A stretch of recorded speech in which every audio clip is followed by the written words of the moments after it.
할렐루야, 2020년 9월 16일 화요일 새벽 기도에 함께 드리시겠습니다. 사도신경으로 저희의 신앙을 고백드리시겠습니다.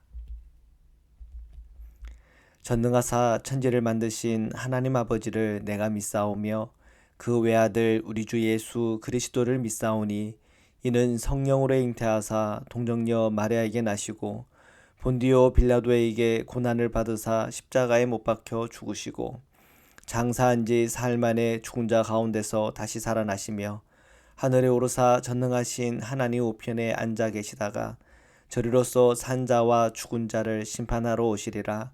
성령을 믿사오며 거룩한 공회와 성도가 서로 교통하는 것과 죄를 사하여 주시는 것과 몸이 다시 사는 것과 영원히 사는 것을 믿사옵나이다. 아멘. 찬송가 336장 다 함께 찬양 드리시겠습니다.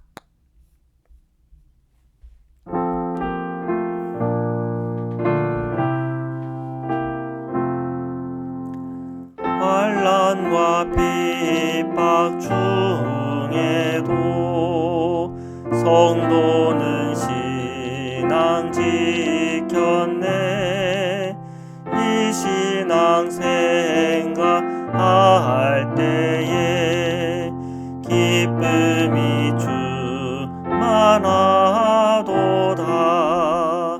정도의 신앙 따라서 죽도록 충성하겠네.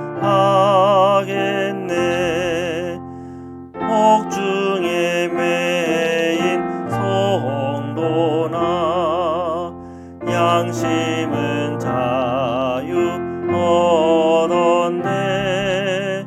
우리도 고난 받으면 죽어도 영광 되도다. 성도의 신앙 따라서 죽도록 충성하겠네. 성도의 신앙 본받아 원수도 사랑하겠네. 인자한 언어 행실로 이 신앙 전파하리라. 성도의 신앙 따라서 죽도록 충성하겠네.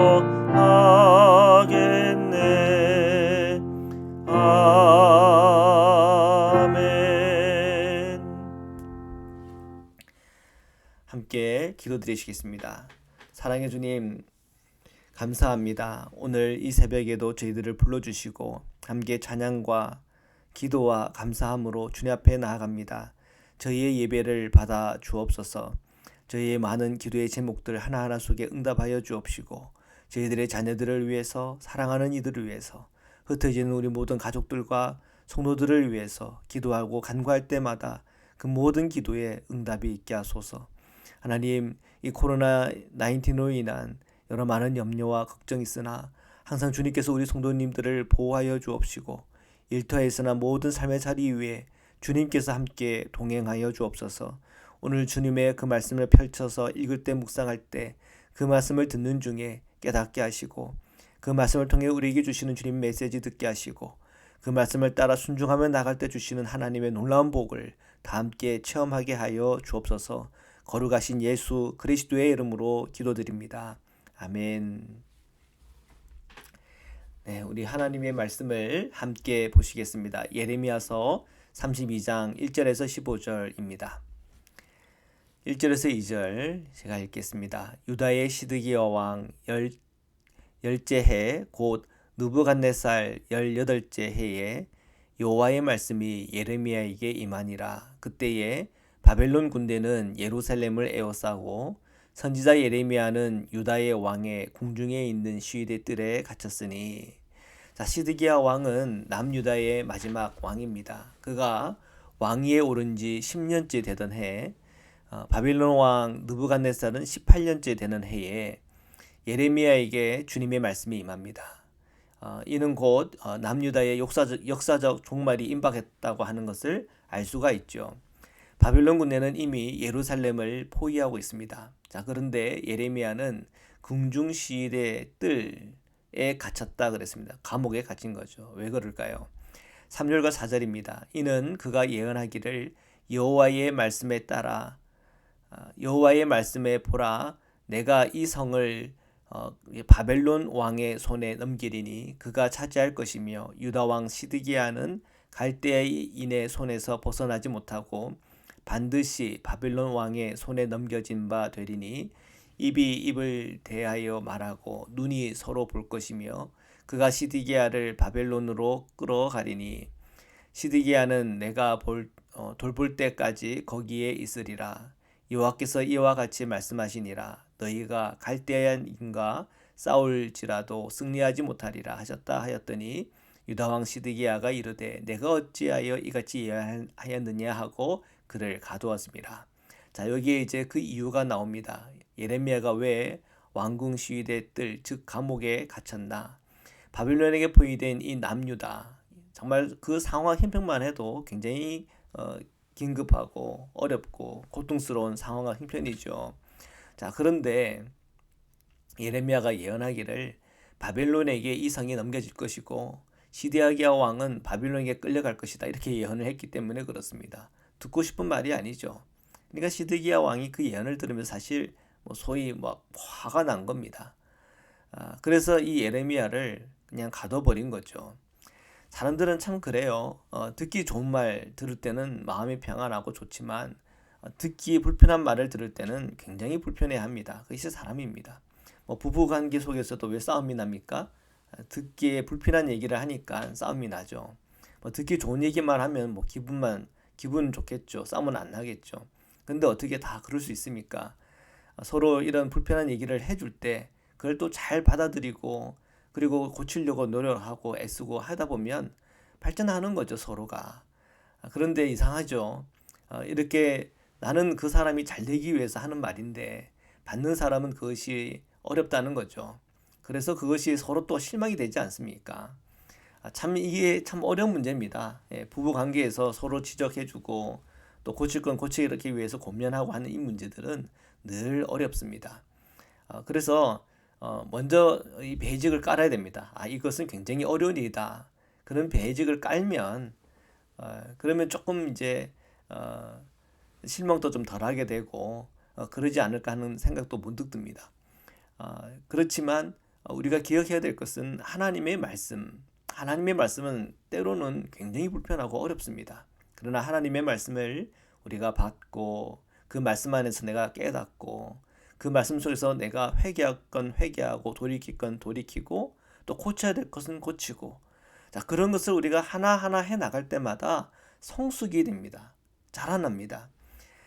부부 관계는 너무 가깝다 보니까 그런 말 한마디가 자존감이 상하기도 하고 또 그것 때문에 내가 수치감이 들기도 하고 그러면 그걸 방어하기 위해서 화도 내고 또 변명을 늘어놓다가 더 그것이 이상해지고 하는 그런 일들이 많이 있지만 우리가 성숙하다는 의미는 그런 것 속에서 나를 돌아보고 나 스스로를 개선하고 고치기 위해서 애쓰고 노력하는 겁니다. 그러다 보면은 좋아집니다. 물론 그렇게 해도 안 되는 부분이 있어요. 그 안 되는 부분은 왜 안 될까요? 그것이 나에게 습관화가 되어 있고 내면화가 되어 있기 때문에 어려운 겁니다. 그거는 참 정말 어렵습니다. 자, 그런 부분은 이렇게 내가 말을 해서 고친다? 어렵죠. 아마 그의 부모도 아마 그것을 해내지 못했을 겁니다. 그러면은 쉽지 않은 부분 어떻게 해야 됩니까? 기도해야죠. 하나님께 기도해야 될 문제고 그리고 그렇게 잘 안 고쳐지는 이 부분에 대해서는 정말 하나님께 구해야 되는 거예요. 때로는 금식을 해서라도 때로는 정말 산기도를 가서 기도를 해서라도 고쳐야 될 부분이 고쳐야 되면 고쳐야 되고 어떤 부분은 정말 정신과적 상담을 받아야 되는 경우도 있고 때로는 어떤 좀 더 그런 쪽에 지식이 있는 사람의 도움을 요청할 필요도 있는 겁니다. 예를 들면은 뭐 알코올릭 같은 경우는 그런 도움을 받아야 되죠. 그래서 정말 그 듣기 싫은 말, 그리고 정말 내가 불편한 이런 말은 참 어렵지만, 그렇지만 어떤 방법으로든 그것을 듣고 내가 그것을 받아들일 수 있고 그것을 고쳐서 나갈 수 있다고 한다면 그만큼 우리에게는 좋은 거죠. 자, 예레미야가 지금 왕에게 또한 그 백성들에게 자, 이 예언을 할 때 결국은 항복을 하면 오히려 항복을 하지 않고 버티고 싸우는 것보다는 훨씬 좋은 결과를 갖게 될 거라고 하는 예언인 거거든요. 그런데 그거를 시디기야는 거절하고 그걸 받아들이지 못하죠. 자, 이게 참 어려운 문제입니다. 자, 6절의 7절입니다. 예레미야가 이르되 여호와의 말씀이 내게 임하였느니라. 이르시기를 보라, 내 숙부 살룸의 아들 하나멜이 내게 와서 말하기를 너는 아나돗에 있는 내 밭을 사라. 이 기업을 물을 권리가 내게 있느니라 하리라 하시더니. 자, 하나님께서 예레미야에게 말씀하십니다. 예레미야의 가문의 기업을 물을 책임이 있는 이 예레미야에게 예레미야의 작은아버지, 여기 말씀에는 숙부라고 되어 있는데 작은아버지죠.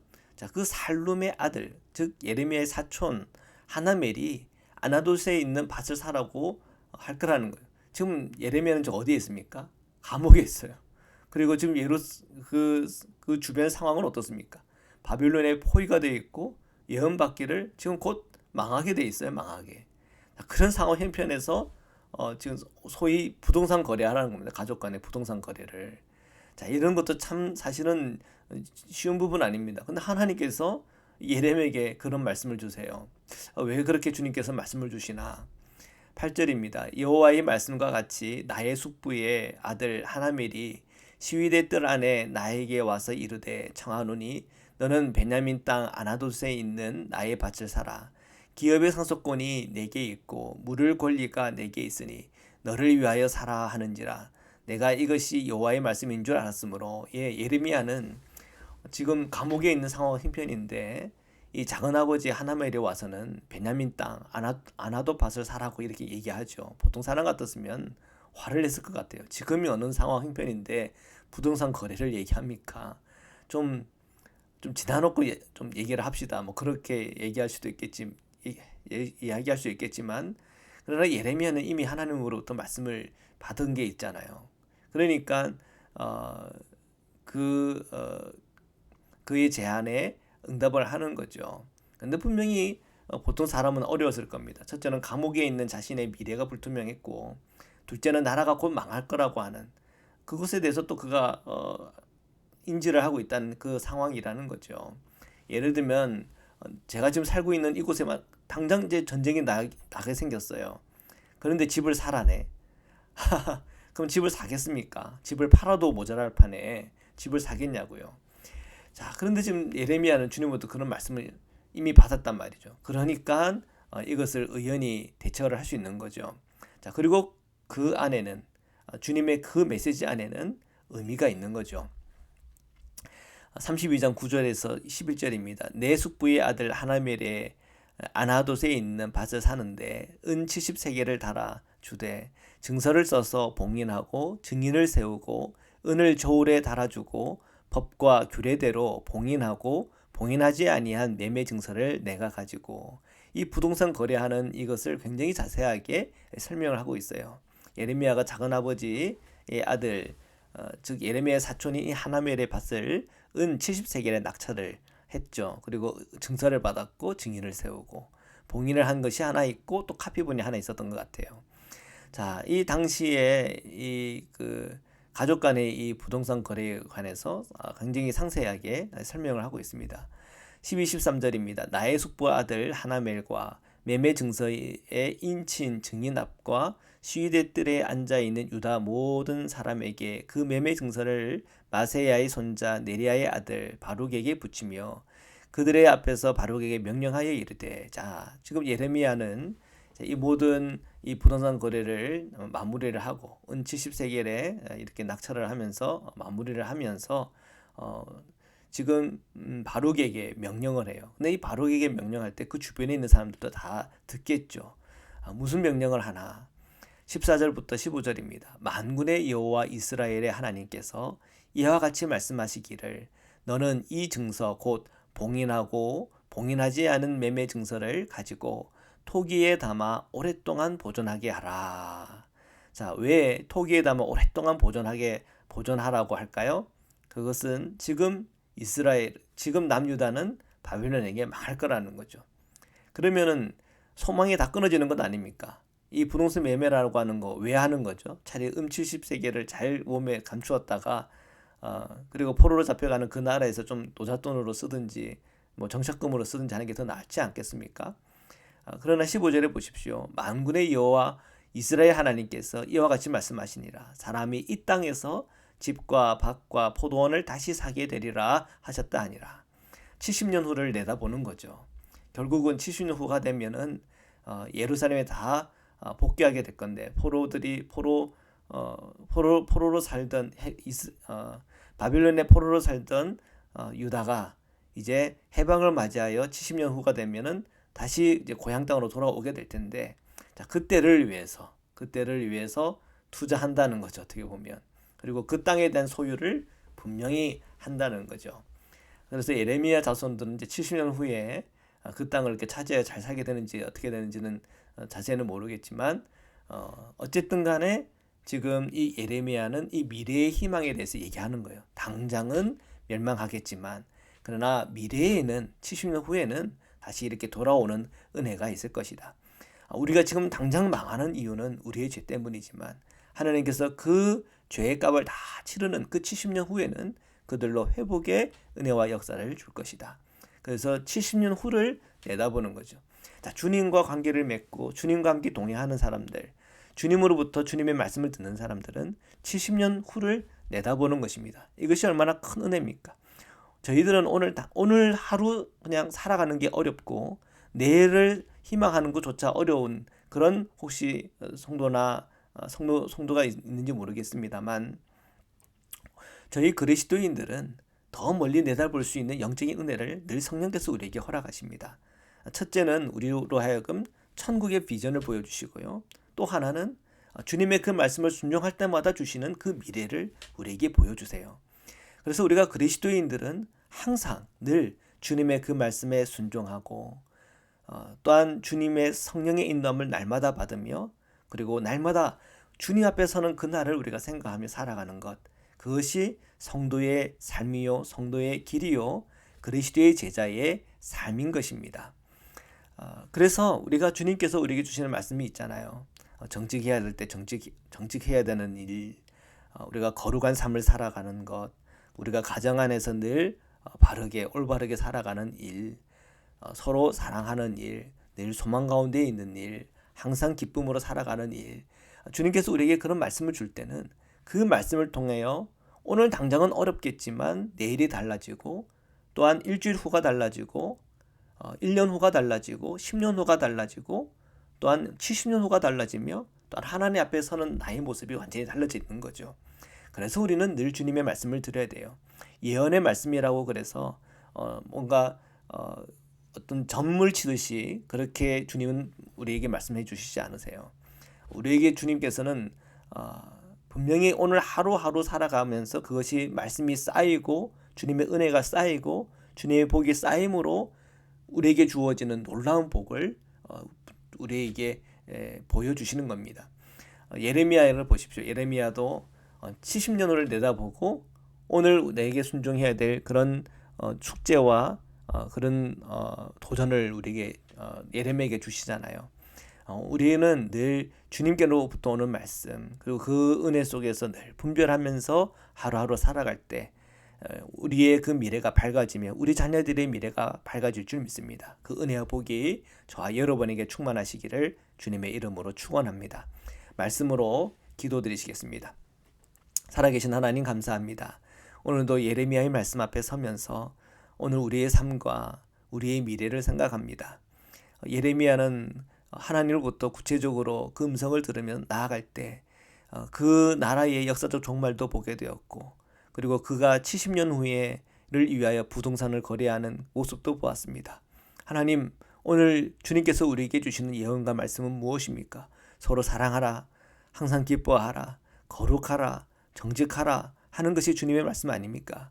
항상 우리가 하나님의 말씀 앞에서 늘 잘 반응하며 순종하며 나갈 때 당장 그것을 순종하기가 때로는 어렵고 때로는 예레미야처럼 고난과 어려움들, 환난들이 올 수 있으나 그 모든 환난과 어려움들을 능히 견뎌내며 이겨낼 수 있는 힘과 능력을 우리 모든 성도님들에게 허락하여 주옵소서.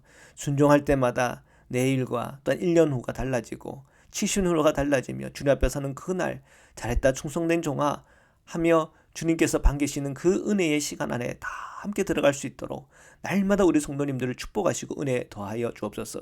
우리 사랑하는 자녀들, 우리 사랑하는 이들이 항상 주님 안에서 깨어있게 하여 주옵시고 듣기 싫은 말, 정말 내 마음에 불편한 말들 그런 거로 인해서 상처받고 어려워하며 자존심 상하는 그런 수준에 머물러 있는 것이 아니라 정말 힘들고 어렵고 내 마음을 불편하게 하는 그 말이 그것이 나를 살리는 생명의 말씀이라면 아멘 하고 믿음으로 받을 수 있는 용기와 힘과 능력을 주시고 오직 하나님의 사람으로 십자가의 은혜의 사람이요 자기를 부인하고 십자가의 길을 걸어가며 성령 충만한 그리스도의 제자의 길을 다 함께 걸어갈 수 있도록 저희들을 그렇게 축복하여 주옵소서. 몸이 불편한 우리 성도님들이 있다면 오늘도 주님께서 만나 주셔서 터치하여 주셔서 치유와 회복이 임하게 하여 주옵시고 마음의 어둠이 다 떠나가게 하시며 날마다 성령 안에서 기쁨과 감사함으로 오늘 살아갈 수 있도록 축복하여 주옵소서. 코로나 팬데믹 상황 속에서 경제적인 어려움과 우리의 삶 속에 곤고함들이 찾아오나 이런 상황 힘편 속에서도 이길 수 있는 힘이 하늘로부터 옴을 믿사오니 오늘도 예수 그리스도 안에 있는 그 능력을 의지하여 승리케 하시고 오늘 하루의 모든 시간 속에 채우시는 하나님의 은혜로 충만하게 하여 주옵소서. 거룩하신 예수 그리스도의 이름으로 기도드립니다. 아멘. 네, 우리 주기도문으로 마치겠습니다. 하늘에 계신 우리 아버지여 이름이 거룩히 여김을 받으시오며 나라에 임하옵시며 뜻이 하늘에서 이룬 것 같이 땅에서도 이루어지이다. 오늘날 우리에게 일용할 양식을 주옵시고 우리가 우리에게 죄 지은 자를 사하여 준 것 같이 우리 죄를 사하여 주옵시고 우리를 시험에 들게 하지 마옵시고 다만 악에서 구옵소서. 나라와 권세와 영광이 아버지께 영원히 있사옵나이다.